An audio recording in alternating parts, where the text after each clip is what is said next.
잠언 23장 1절로 14절 말씀 함께 읽겠습니다. 오늘은 특별히 음식에 대한 말씀이 좀 많이 나오고요. 우리가 인생을 살아갈 때에 우리 삶의 현실적인 문제들에 대해서 좀 다루고 있다 이렇게 볼 수가 있겠습니다.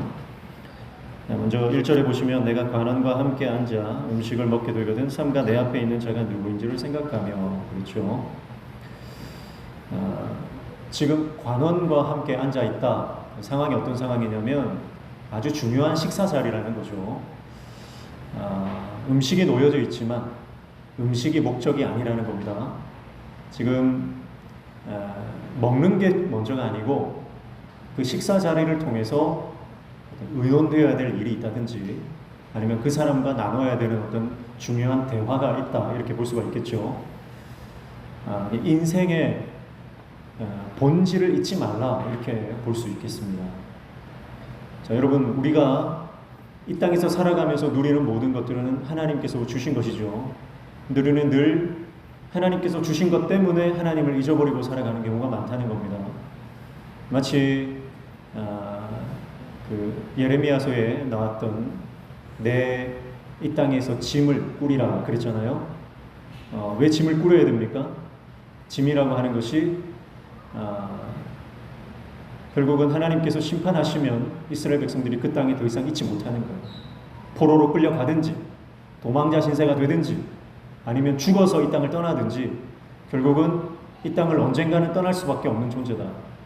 그 짐이라고 하는 단어가 히브리어로 가나안과 그 음가가 비슷하다 그랬죠. 그러니까 우리가 이스라엘 백성들이 누리는 가나안 땅이 하나님께서 주신 것임을 잊지 못하고 잊어버리고 기억하지 못하고 가나안 땅에 매몰되어서 살아가는 이스라엘 백성들에 대해서 말했다고 하는 것입니다. 오늘 이 말씀도 같은 측면이죠. 여러분, 우리 인생에서 가장 중요한 것은요, 분별력입니다.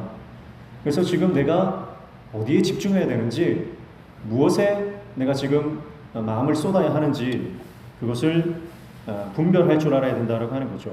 그래서 만약에 중요한 식사 자리에서 먹는 데만 정신이 팔려 있다, 그러면 그 사람은 너무나 어리석은 사람이 될 것입니다.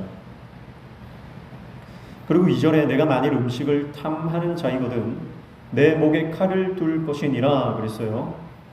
그러니까 중요한 사람 앞에서 먹는 것에 집중할 만큼 지금 내가 굶주려 있다든지 아니면 음식에 굉장히 집착하게 된다면 그것을 막기 위해서 차라리 내 목에 칼을 두라는 거예요. 죽는 게 낫다는 거죠. 죽음을 무릅쓰고라서도 육신의 정욕을 피해라 라고 하는 것입니다. 여기에서 음식을 탐하는 자라고 했는데요, 이 탐하는 자는요, 원어적으로 보면 욕구의 주인이다, 욕망의 주인이다 이런 뜻인데요, 욕구, 욕망이라고 하는 네페시라고 하는 단어는요, 목구멍, 숨, 생명을 뜻하는 단어입니다. 그러니까 여러분, 내가 무엇을 추구하는가, 그 나의 추구가 결국 내 삶의 주도권을 쥐고 있다는 겁니다. 욕구의 주인이라고 하는 말은 결국 내가 원하는 그 갈망이 내 삶의 전체를 이끌고 가는 주인과 같다는 것이죠. 여러분, 우리가 하나님에 대한 갈망, 영적인 갈망, 예배에 대한 목마름, 그것이 우리 안에 가득하면요, 우리는 결국은 예배자가 될 것이고 하나님의 사명자로 살아갈 것입니다. 그러나 내가 이 땅에 대한 욕구를 가지고 살아가면요, 이 땅에 대한 욕망들이 나를 끌고 가서 땅에 속한 사람, 육신에 속한 사람이 될 수밖에 없다라고 하는 것이죠. 그 중에 가장 이제 기본적인 것 중에 하나가 식욕이기 때문에 이 식욕을 근거로 해서 지금 말씀을 하고 있는 것이죠. 과도한 식욕은 이를 그르칠 수 있기 때문에 마찬가지로 우리 인생에서 육신의 욕망, 육신적 갈망은 내 영혼을 파괴하고 하나님의 뜻대로 살아갈 수 없음을 말하고 있는 것입니다. 3절에 보면 그의 마시는 음식을 탐하지 말라, 그것은 속이는 음식이니라 그렇게 말하죠. 음식이라고 하는 것은 몸을 이롭게 하잖아요. 좋은 음식을 많이 먹으면 몸이 건강해집니다. 또 함께 먹는 이 식탁이잖아요. 이 식탁도요, 같이 먹고 마실 때 여러분 우리가 친분이 쌓이고 관계가 더 증진이 되잖아요. 그러니까 음식과 식탁 자리 이거는 굉장히 소중한 것입니다. 그런데요, 반대의 경우도 있다는 거죠.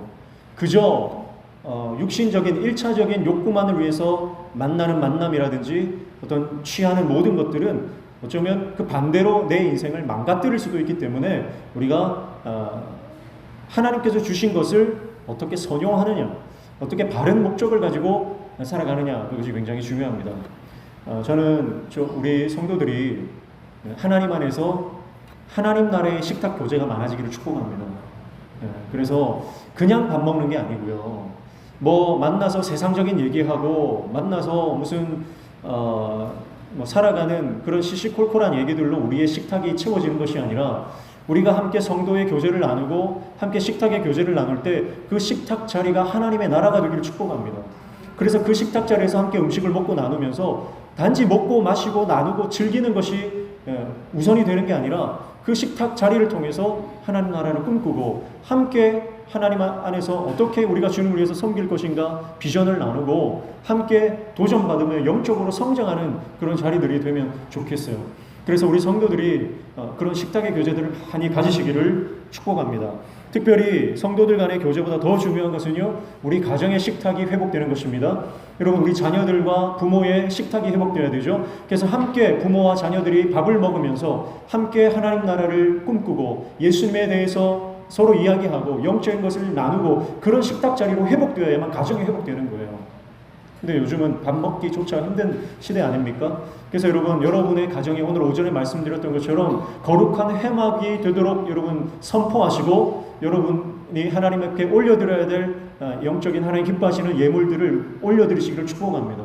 그렇게 우리 가정의 식탁이 회복될 때 하나님 나라의 가정이 되고 하나님 나라의 식탁이 될 때 여러분 우리의 신앙이 다시 한번 견고해지고 그 신앙이 자녀들에게 이어져가는 역사가 일어나게 될 줄로 믿습니다. 4절과 5절에 보면 부자 되기를 힘쓰지 말라 그렇게 말씀하는데요. 4절 부자 되기에 애쓰지 말고 내 사사로운 지혜를 버릴지어다 그렇게 말씀하죠. 부자 되기에 애쓰지 말래요. 이게 좀 당황스러운 말씀 아닙니까? 우리가 지금까지 부자 되려고 힘쓰고 돈 벌려고 노력했는데 우리가 피땀 흘려 지금까지 일했던 게 어쩌면 부자 되려고 했던 건데 부자 되려고 하지 말라는 거예요. 참 절망적인 말씀에 우리가 섰습니다. 그런데 이 말은요, 부자 되지 말라는 말씀이 아니에요. 여러분 오해하시면 안 됩니다. 하나님께서 허락하시면 우리를 부자로 만드실 수 있는 분인 줄 믿습니다. 그리고 우리가 부자로서 하나님께 쓰임 받는 사람들도 많이 있습니다. 부자 되지 말라는 말이 아니고요. 이 말씀은 부를 인생의 목적으로 삼지 말라는 것입니다. 부자 되는 것이 인생의 1차적인 목적, 최종 목적이 되어서는 안 된다는 것이죠. 부를 욕망해서는 안 된다는 것입니다. 그래서 사사로운 지혜를 버리라 그렇게 말씀했는데요. 여기서 사사로운 지혜라고 하는 것은 하나님께서 주신 지혜, 하나님께서 주신 은사, 하나님께서 주신 능력을요 내 사사로운 욕망을 채우기 위해서 쓰지 말라는 거죠. 그러니까 여러분 내가 부자가 되는 것은 하나님이 허락하시면 되는 줄로 믿습니다. 그래서 내가 부자가 목적이 아니라 하나님 나라가 목적이 되고 영혼 구원이 목적이 되고 교회를 세우는 것이 목적이 되고 내가 예배자로 살아가는 것이 목적이 될 때 그 도구로 그 과정으로 하나님께서 나를 부자로 만들어 주실 수도 있는 것이고요. 때로는 우리가 가난한 가운데서 하나님을 섬길 수도 있는 것이고 그것은 하나님께 달려 있다는 거죠. 인생을 최선을 다해서 살아가다 보면 하나님께서 우리에게 재정을 부어주실 때도 있고요. 때로는 걷어가실 때도 있는 거예요. 그러나 여러분 하나님 안에 있으면 부자도 축복이고 가난해도 축복인 줄로 믿습니다. 근데 우리가 하나님이 없으면 말씀이 없고 은혜가 없으면 부자가 돼도 저주고요. 내가 가난해도 저주는 거예요. 중요한 것은 하나님이 계시느냐 예수 그리스도가 내 삶의 주인이시냐 하는 것입니다. 돈이 주인 되는 인생을 살지 마시고 예수 그리스도가 인생의 주인 되는 하나님의 종들 되시기를 축복합니다. 예수님이 주인 되셔야 돼요. 여러분 가정의 주님이 예수님께서 여러분 가정의 호주가 되시고 주인이 되시고 가장이 되셔야 됩니다. 그래서 가정마다 아버지가 대부분 가장이겠지만 아버지는요 그 가장의 자리를 주님께 내어드려야 돼요. 우리가 사업을 하고 회사를 다니고 장사를 해도요 내가 그 사업의 주인이 아닙니다. 하나님이 그 사업의 주인이신 줄로 믿습니다. 여러분 그러면 하나님이 주인이시면요 하나님이 어련히 경영하시겠습니까? 하나님께 맡기면 주인의 자리를 하나님께 내어드리면 주인이 이끌고 가시는 거예요. 그래서 하나님이 주신 지혜와 능력을 돈 버는 것에만 매몰시키지 말고 하나님의 영광을 위해서 쓰다 보면 하나님께서 더 크게 우리를 들어 쓰시는 줄로 믿습니다. 그래서 여러분, 하나님께서는요, 가난해서 돈을 달라 그런 분이 아니잖아요. 하나님 돈이 없는 분이 아닙니다. 하나님은 온 우주 만물의 주인이시잖아요. 하나님이 필요하시면요, 돌들을 사용해서라도 하나님이 일을 하시는 겁니다. 근데 내가 그 하나님의 도구가 되는 것이 복이고요, 내가 하나님의 그 놀라운 역사에 포함되는 것이, 그것이 은총이잖아요. 여러분, 그래서 우리 인생 가운데 돈이 주인이 되지 않고 세상 영광, 세상 명예, 내 건강, 내가 누리고 살아가는 것이 주인 되는 것이 아니라 오직 하나님만이 우리 인생의 주인 되시기를 축복합니다. 그래서 5절에 보니까 내가 어찌 허무한 것에 주목하겠느냐, 정령이 재물은 스스로 날개를 내어 하늘을 나는 독수리처럼 날아가리라 그랬습니다. 여기서 허무한 것이라고 하는 것은 1차적으로 앞에 말했던 부자 되는 것, 돈에 집중하는 삶을 말하겠죠. 1차적으로 우리가 누리는 먹고 사는 문제들을 말하는 것이라고 볼 수 있는데, 그 돈에 주목하면요, 그 돈이 어떻게 된다고요? 날개를 달고 날아간다는 거예요. 근데 어떤 날개입니까? 독수리 날개래요. 성경에서 독수리 날개는요, 가장 강력한 날개로 표현됩니다. 가장 빠른 날개로 표현됩니다. 그만큼 돈이 사라져버린다. 독수리 날개처럼 우리 곁을 떠나버린다, 그렇게 말하는 겁니다. 여러분, 우리가 주님을 바라보면 주님께서 우리에게 필요하신 모든 것을 이른 비와 늦은 비의 은혜로 채워주시는 줄로 믿습니다. 그러나 우리가 주님을 바라보지 못하고 돈을 바라보고 건강을 바라보고 사람을 바라보면, 여러분, 내가 바라보던 그것이 결국 신기루처럼 사라져버립니다. 여러분, 요즘같이 더운 날은요, 아스팔트를 차량으로 이렇게 달리다 보면요, 저 끝에요, 물이 막 넘실넘실 거리는 것처럼 보이는 게 있죠. 근데 신기루 아닙니까? 저 끝에 물이 있어요. 그런데 한참 달려가도 그 물이 나오지 않아요. 여러분, 사막에도 그렇잖아요. 사막에 가면 오아시스처럼 보이는 신기루가 있어요. 그런데 그 신기루를 쫓아가면요, 거기는 아무것도 없습니다. 여러분, 우리가 허무한 것에 주목하면 그와 같은 인생이 된다는 거예요. 그래서 지난 금요일에도 말씀드렸지만, 여러분, 우리 인생에 가장 소중한 날은 언제라고 했습니까? 오늘이에요. 오늘이 증명한다, 그렇게 말씀했어요. 하나님께서 성경을 통해서 말씀하시는 모든 소중한 날은요, 오늘이에요. 지금이에요. 지금 이 순간 우리가 하나님 앞에 예배하는 이 순간이 가장 소중한 시간인 줄로 믿습니다. 그런데 우리는 어떻게 생각해요? 언젠가 터질 대박을 우리는 바라보며 살아요. 여러분, 그러나 그 대박은요, 저주입니다. 로또 걸리시기를 바라시는 분도 있겠지만, 로또 걸리면 여러분 인생 패가 망신하는 거예요. 절대 로또, 대박, 한방, 그거 기대하지 마시고요, 오늘 주시는 하나님의 은혜에 집중하시기를 축복합니다. 그래서 오늘 주시는 은혜에 우리가 만족하면 감사가 나오고 기쁨이 나오고 우리 안에는 원망과 불평이 사라져요. 그런데 언젠가 터질 대박 한방, 그걸 노리면요, 결국은 쪽박차고 지금 감사와 기쁨을 잃어버리고 원망과 불평 가운데 살아갈 수밖에 없다라고 하는 것입니다. 자녀들을 보시면서요, 자녀들의 지금 모습에 만족하십시오. 자녀들이 지금 건강하게, 지금 주님 은혜 안에 있는 것 만족하십시오. 이 아들이 언제 커서 대박을 쳐서 나를 부양해주고 나에게 차를 사다주고 집을 사다주고 언제 대박을 터질까? 여러분, 그거 바라보면요, 자녀를 바라보면서 짜증이 나고요, 자녀를 바라봐도 감사가 없는 거예요. 그러나 이 소중한 아이를 내 가정에 보내주시고 우리 가정에 이렇게 부족한 나에게 이 소중한 아이들을 보내주신 것이 얼마나 감사한지 몰라요. 그 오늘 하루에 집중하면요, 자녀가 달라 보이고요, 남편이 달라 보입니다. 여러분, 남편 바라보면서 여러분, 남편이 언제 변할까 그거 바라보지 마시고, 그래도 이만큼 내 옆에 있는 것 감사하면서 남편을 위해서 기도하고 축복하시기를 축복합니다.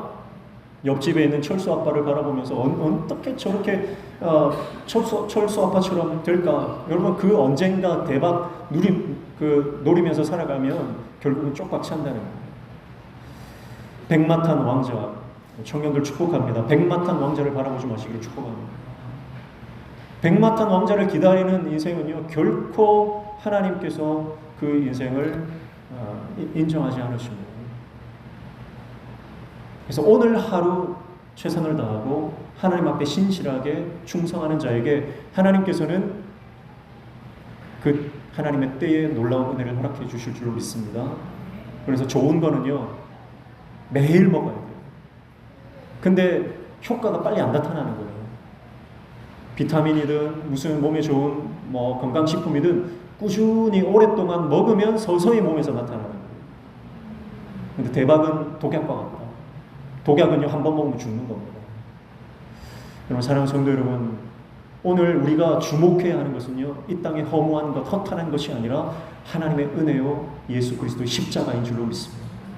그래서 우리가 주님을 바라볼 때 오늘 하루, 그 하루하루가 쌓여서 결국은 또 다른 새로운 하루로 다가오게 되는 것이죠.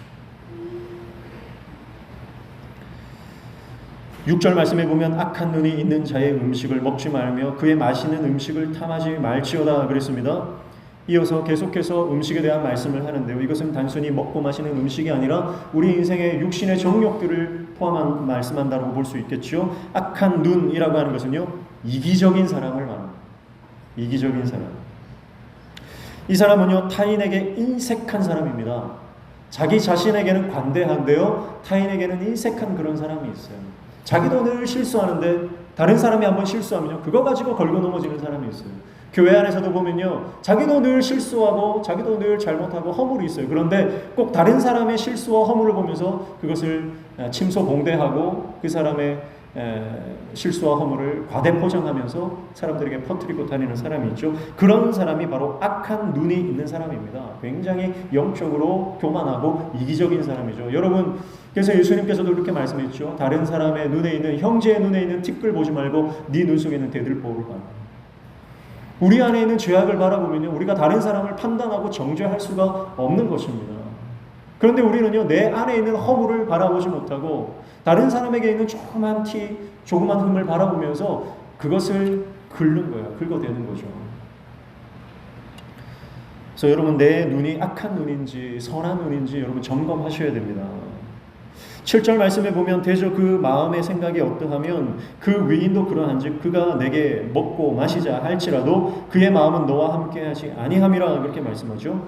자, 그의 마음의 생각이 어떠하면 그 위인도 그러하다 이렇게 말씀했어요. 이 말씀이 우리가 잘 아는 말씀인데 주로 이렇게 해석하죠. 네 생각이 결국 너 자신이다 그렇게 해석을 하는데요. 좀 더 정확하게 해석하면 이런 뜻이에요. 마음의 생각이 어떠하다라고 하는 것은 원어적으로 보면 굉장히 계산적인 사람이다 이런 뜻이에요. 계산적인 사람이다.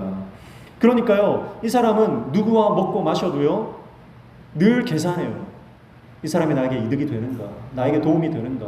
사람을 만나고 교제를 해도요, 이 사람이 나에게 뭔가 도움이 될 수 있는지 그것만 계산하는 거죠. 그런 사람을 말하는 것입니다. 지금 여기서 먹고 마시자 할지라도 그랬는데요. 이거는 사람을 불러서 먹고 마시자는 뜻인데 이것은 잔치를 말하는 거예요. 그러니까 사람이 잔치를 베풀어 놓고요. 사람을 많이 모았는데 그 목적과 의도가 뭐예요? 잔치를 베푼 목적이 뭐예요? 하나님께서 주신 은혜를 나누고 내가 받은 것이 너무 감사하고 이번에 하나님께서 주신 이 감사거리들이 너무 나에게 너무 충만해서 그저 베풀고 나누고 그런 잔치가 되어야 되는데 지금 잔치를 베푸는 게 뭐냐면 모인 사람들을 통해서 뭔가 얻고자 하는 거죠. 주로 정치인들이 하는 거죠. 예전 같으면요, 저는 어릴 때 이 신선동에 어릴 때 기억이요, 선거철만 되면 봉고차게 용달차가 와가지고요 막 무슨 생필품 나눠주고 뭐 주전자 나눠주고 밥그릇 나눠주고 하는 기억이 있어요. 그때는요 정치인들이 대통령 선거다 뭐 국회의원 선거다 하면요 막 그런 금품을 살포하지 않았습니까? 네. 그들이 금품을 그때는 막 그런 식으로 불법이 많았잖아요. 그렇게 선물을 나눠주는 이유가 뭡니까? 자기 표를 위해서인 거죠. 지금이야 그렇게 하면 큰일 나지만 그런데도 뭐 지금도 암암리에 그렇게 하는 것 같아요. 그리고 그런 사람들은요 그저 자기가 가진 것을 베풀고 나누는 게 아니라 사람을요 정치인들은 표로 보는 거예요. 표로. 여러분, 우리가 교회를 나올 때 교회 나오는 목적이 뭡니까? 여러분, 우리가 하나님을 주목하고 하나님을 예배하기 위해서 교회에 나와야지, 교회에 나와서 내가 뭔가 얻기 위해서 내가 뭔가 계산적으로 내가 계산했을 때 교회 나오면 나에게 뭔가 이득이 되겠다 생각하고 교회를 나오면 그것은 하나님께서 받지 않으신다라고 하는 것입니다. 사랑하는 성도 여러분, 겉으로만 교제를 나누고 겉으로만 형제 자매인 척하고 겉으로만 사람을 환대하고 겉으로 그렇게 사회적 의무를 다하는 것처럼 그렇게 척하는 인생 되지 마시기를 축복합니다. 그래서 내 속마음이 정말 이기적인 마음이 아니라 내 안에 감사가 넘쳐서 섬기고 나누고 베풀고 조건 없이 내 삶을 나눌 수 있는 인생이 되시기를 축복합니다. 그래서 우리가 나누는 것이요, 뇌물이 되면 안 돼요. 내가 뭔가를 바라고 주는 것은 그 순간 뇌물이 됩니다. 변질이 됩니다. 그러나 우리가 아무런 조건 없이 우리가 나누고 베풀면 그것은요, 선물이 되는 거죠. 그래서 여러분의 인생이 선물 같은 인생 되시기를 축복합니다. 뇌물 같은 인생이 되면 안 돼요. 8절에 보면 내가 조금 먹은 것도 토하겠고 내 아름다운 말도 헛된 대로 돌아가리라 그랬잖아요. 결국 이런 사람과 함께 식사를 하면요, 결국 토하게 된다는 거예요. 후유증이 있다, 부작용이 있다. 여러분, 만약에 그렇잖아요. 우리랑 같이 나랑 같이 식사를 누가 했다. 그런데 밥 먹고 나서 돌아가면서 뭔가 찜찜한 거예요. 밥 먹고 가서 돌아가면서 뭔가 마음이 불편한 거예요. 그런 만남이 있거든요. 그런데 어떤 분은요, 만나고 나면 그 여운이 오랫도록 이어집니다. 다시 만나고 싶어요. 다시 그분과 대화를 통해서 하나님 나라를 경험하고 하나님께서 그 인생 가운데 베풀어 주신 귀한 그 은혜의 간증들을 또 나누고 싶은 거예요. 여러분, 저와 여러분의 인생이 그렇게 함께 식탁의 자리를 나누고 나서 불편한 인생이 아니라 언제든지 만났을 때 편안함과 위로와 격려가 되어주는 그런 인생이 되시기를 축복합니다. 9절에 미련한 자의 귀에 말하지 말지니 이는 그가 내 지혜로운 말을 업신여길 것임이니라 그렇게 말하죠. 귀에다 대고 말한다라고 하는 것은요, 그 사람에게 특별히 말하는 거예요. 이것은 굉장히 중요한 말, 절박한 그 의사 전달이 필요할 때 귀에다 대고 말한다 이렇게 표현을 하거든요. 그런데요, 이렇게 절박하게 말을 하는데도요, 미련한 자는요 알아듣지를 못한다 그런 뜻이죠.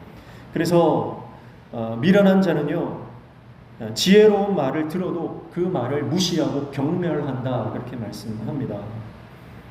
미련한 자라고 하는 것은 그의 고집과 아집으로 똘똘 뭉쳐서요, 절대로 다른 사람의 말을 듣지 않는 사람입니다. 오늘 저와 여러분이 귀가 열리기를 축복합니다.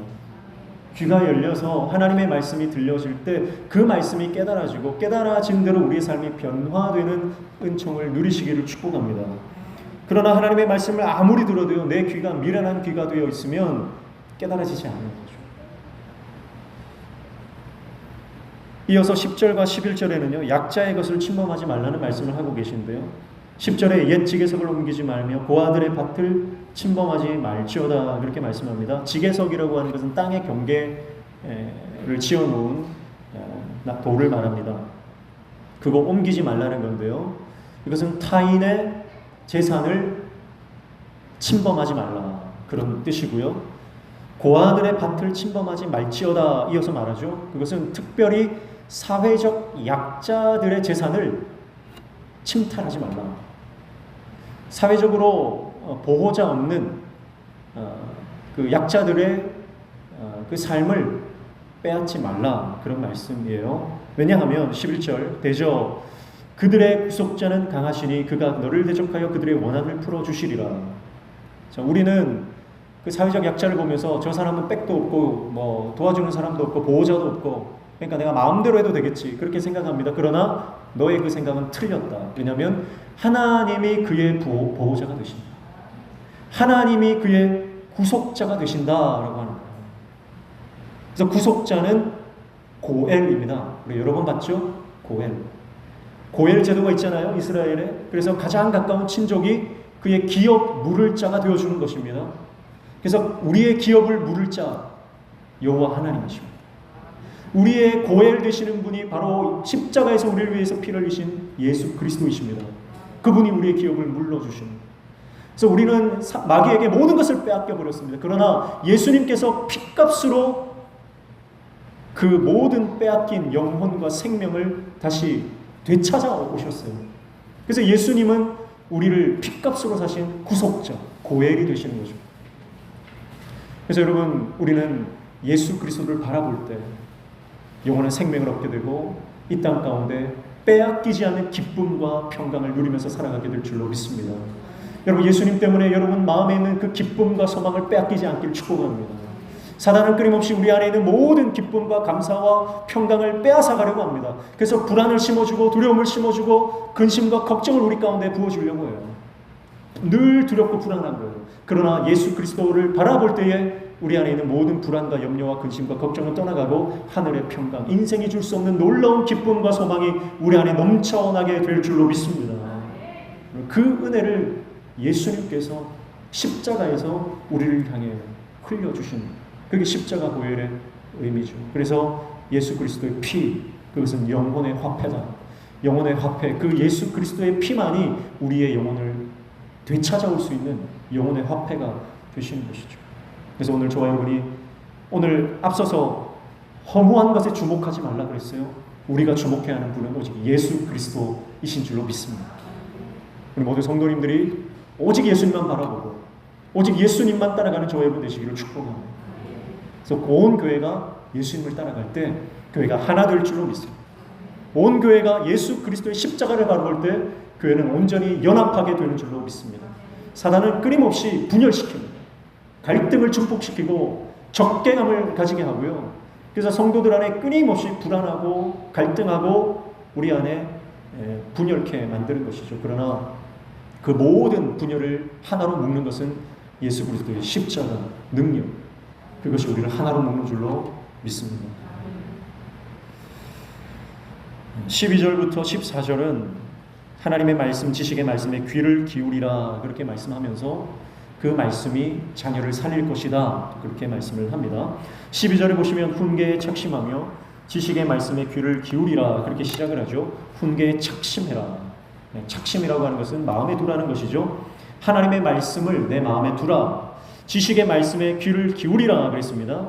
자, 이것은 부모가 먼저 갖춰야 될 덕목이기도 합니다. 그래서 13절에 보면 아이를 훈계하지 아니하려고 하지 말라. 채찍으로 그를 때릴지라도 그가 죽지 아니하리라 그랬습니다. 자, 아이 훈육하는 것에 대해서 주저하지 말라는 거예요. 때로는 회초리를 들어야 될 때도 있다. 그럴 필요가 있다. 그렇게 말합니다. 그러면서 14절에 내가 그를 채찍으로 때리면 그의 영혼을 수월에서 구원하리라 그렇게 말씀했어요. 자, 회초리가 수월, 곧 죽음이죠. 지옥입니다. 죽음에서 그를 건져낼 것이다. 그렇게 말해요. 이 회초리는 뭡니까? 하나님의 말씀이죠. 하나님의 말씀이고요. 그리고 고대 사회에서는요, 아이가 하나님의 말씀을 떠나면 정말 회초리를 드는 거죠. 정말 회초리를 들고요.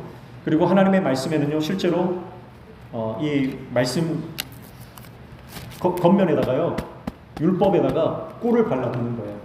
그래서 아이들이 말씀을 암송하고 말씀을 읽고 하면 그 꿀을 발라서 그 꿀을 먹게 돼요. 그래서 하나님의 말씀이 정말 꿀송이처럼 달다는 것을 몸으로 체험하도록 만듭니다. 그리고 이 말씀대로 살지 않고 말씀을 벗어나고 불순종하고 범죄하면요, 실제로 회초리를 들어서 그 아이들을 때리는 거죠. 그래서 하나님의 말씀을 떠나면 이렇게 징계가 있구나, 아프구나, 고통이 있구나, 그것을 알게 하는 거죠. 지금 현대 사회에서 우리 부모들이 참 자녀 양육하기가 힘들잖아요. 왜냐하면 많은 언론 매체에서 부모가 아이를 체벌하는 것에 대해서 부정적으로 말하고 있기 때문에 그렇습니다. 그래서 내가 자녀에게 매를 들려고 하면요, 이거 내가 잘못하고 있는 것 아닌가, 그런 생각이 들거든요. 그러나 저는 엄한 교육이 필요하다 그렇게 생각합니다. 왜냐하면 성경이 그것을 가르치고 있기 때문에 그렇습니다. 그래서 성경의 가르침은요, 필요하다면 매를 들어서라도 하나님을 경외하는 바른 관점을 갖도록 돕는 것이 필요하다. 그래서 결국은 우리가 감정대로 하면 안 됩니다. 감정대로 하지 말고요. 그래서 12절이 먼저 시작하는 거예요. 12절 다시 보시면 훈계에 착심하며 지식의 말씀에 귀를 기울이라 했는데요. 부모들이 먼저 하나님의 말씀의 기준에 바로 서 있어야만 바른 훈육을 할 수 있다는 거예요. 아니면 내 감정대로 하거든요. 분풀이가 되거든요. 여러분, 자녀를 양육할 때 절대 분풀이가 되면 안 되고요. 하나님의 말씀으로 그 아이들을 훈육해야 하는 것입니다. 그렇게 아이를 훈육할 때 영혼을 잃어버리지 않는다는 겁니다. 사랑하는 성도 여러분, 오늘 저와 여러분에게 맡겨주신 어린 영혼들, 우리 가정의 자녀들, 그리고 교회 학교 우리 아이들, 우리가 그 아이들을 하나님의 말씀으로 잘 양육할 수 있는 저 여러분 되시기를 축복합니다.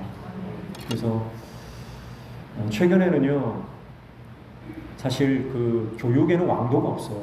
그래서 뭐 트렌드에 따라서 어떤 분이 확 뜨기도 하고요. 그러다가 한 번에 또 다 가라앉기도 하는데, 최근에 뭐 언론에서 굉장히 유명한 그런 유아 교육을 하시는 멘토가 있지 않습니까? 그런데 요즘에는 비판을 또 많이 받아요. 왜냐하면 아이들이 너무 버릇이 없는 거예요. 예. 체벌을 하면 안 된다, 그런 어떤 원칙을 세워놓으니까요. 전문가들이야 그게 가능한데요. 일반적인 우리 부모들은 그게 참 힘들잖아요. 그러면 지금 전 국민이 어떤 상태에 있냐면, 전국의 부모들이 나쁜 부모, 나는 나쁜 부모다라고 하는 그런 잘못된 인식에 지금 사로잡혀 가는 거예요.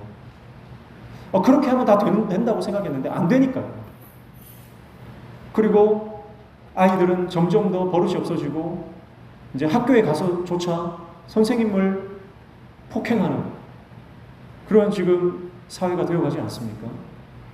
그래서 여러분, 희망은요, 교육에 있는 게 아닙니다. 희망은 어떤 전문가가 가르치는 뭐 솔루션, 뭐 교육 철학, 거기에 소망이 있는 게 아니고요. 소망은 말씀에 있는 줄로 믿습니다. 우리는 그것을 믿는 사람들이에요. 그래서 내가 하는 방법들이 좀 서투를 수 있겠지만, 그러나 우리가 하나님의 말씀을 붙들고 하면요, 하나님께서 그 아이를 책임져 주시는 줄로 믿습니다. 그게 우리가 믿는 거지, 내가 뭐 어떤 세상적인 방법, 솔루션을 많이 알아야 내 아이를 잘 키울 수 있다, 여러분, 이런 여러분 심리학적인 이 공격에 우리가 많이 넘어가 있어요. 그래서 그 옥하는 목사님 아들 옥성철 교수님은 이미 십수년 전에 심리학에 물든 부족한 기독교라고 하는 책을 내셨잖아요. 많은 경우에 교회가 심리학적인 것에 지금 들어와서 혼합주의가 되어 있는 경우가 많습니다. 심리학 자체가 틀렸다는 게 아니에요. 그런데 우리는 심리학이 주가 되고 말씀은 뒷전이 되어 있는 경우가 많다는 거예요. 심리학은 참고하고, 그러나 그리스도인 부모가 붙들어야 하는 것은 심리학이 아니라 말씀인 줄로 믿습니다. 목회자도 마찬가지예요. 목회자도요, 교회를 어떻게 하면 부흥시킬까, 성장시킬까, 마케팅적인 것에 완전히 빠져가지고 마케팅에 물든 부족한 기독교가 됐다는 거예요. 그게 옥성철 교수의 주장인 거죠. 그래서 오늘날 한국교회가 무슨 전도 프로그램을 하고 무슨 행사를 해가지고 무슨 1+1처럼 무슨 마트에서 하나 사면 하나 공짜인 것처럼 한 명 데리고 오면 또 뭐 한 명 더 뭐 이래가지고 선물 공세를 하고 막 그렇게 하는데, 그게 다 마케팅에 물든 거라는 거예요. 결과가 뭡니까? 코로나가 탁 터져버리니까 무늬만 그리스도인이었던 유사 그리스도인들 다 썰물 빠지듯이 다 빠져버리고 더 이상 교회에 나오지 않는 것이죠. 여러분, 우리가 집중해야 하는 것은 한 영혼을 세워도 제대로 세우는 것입니다. 한 영혼을 우리가 제자로 세울 때 그 제자 한 사람이 여러분 세계를 복음화시키는 거예요. 그리고 우리가 거기에 목숨을 걸어야지 물질주의, 물량주의에 빠져서는 안 되는 것이죠. 사랑하는 성도 여러분, 오늘 저와 여러분이 한 사람의 예배자, 성령의 사람, 하나님이 부르시는 그 기도의 용사가 되어질 때에 여러분, 우리를 통해서 하나님께서 놀라운 부흥을 허락해 주실 줄로 믿습니다. 오늘 성경은 말씀합니다. 분별력을 가져라. 뭐가 중요한지 파악해라. 그래서 허무한 것에 주목하지 말고 영원한 것에 예수 그리스도 십자가를 바라보고 우리 인생을 거기에 걸어.